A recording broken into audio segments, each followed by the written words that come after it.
Hey. So you guys, I wanted to share this with you guys because I figured it out yesterday and I'm pretty excited about it. So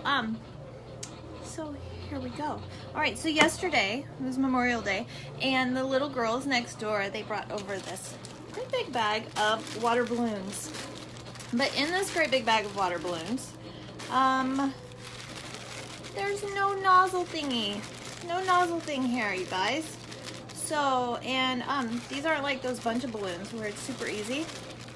So the kids were outside and they were like trying to figure out a way to fill them.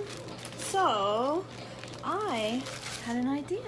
Let me show you. Look.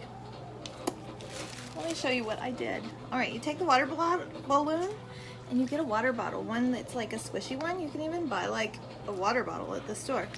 And just take it and you just pop the water balloon over the end and it holds on, and then just kind of hold it and squeeze.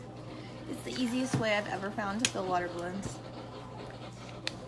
I just thought I would share, considering it's almost summertime and we're gonna have lots of water balloons, and I'm sure you'll run across these awful water balloons that are way cheaper than those bunch of balloon things. So yeah, I wanted to share it. I wanted to show it off. I wanted to show off what we found, because today, well, all the kids are at school, all 5 of them, mine and the 3 next door. I plan on filling all the balloons I can so that they can have a fight when they get home. It'll be fun. So, all right, guys, I just wanted to show that off because I figured it out all by myself. So, yeah, super easy. All right. Probably should hold on to them when you do it.